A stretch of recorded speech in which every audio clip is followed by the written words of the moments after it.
শখ তো সবার কাছে বড় আপন, তাই তো সবাই রাখে মনের মণিকূঠোয় গোপনে। শখ করলেই তো আর হয় না পূরণ, কারণ অনেক সময় শখের উপর ঘর বাঁধে সাধ্যের আস্তরণ। স্বাদ না থাকলে শখের নেই পরিণতি, মৃত শখের স্তূপ জমেছে আজ অগণতি। তবুও মন চায় শখের সাথী হতে, যদি বেঁচে থাকা যায় সাধ্যের পৃথিবীতে। নিজের মতো থাকতে শেখো, দেখবে ভালো থাকবে।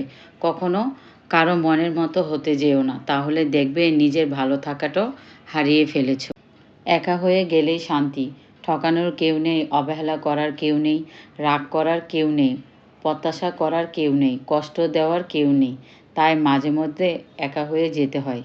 জীবনে মানুষ অল্পই থাকুক, হাতে গোনা গুটি কয়েক, পরিসর ছোট হলেও শান্তি থাকুক জীবনে। অশান্তির অধিকের চেয়ে স্বস্তির অল্প মানুষ ভালো, জীবন সুন্দর হয়ে ওঠে। দুঃখ গোপন বিষয়, গোপন রাখতে হয়, প্রকাশ করলে তা চক্রবৃদ্ধি হারে বৃদ্ধি পায়। তুচ্ছ কারণে যে ছেড়ে গেছে সে প্রিয়জন নয়, প্রয়োজন ছিল মাত্র।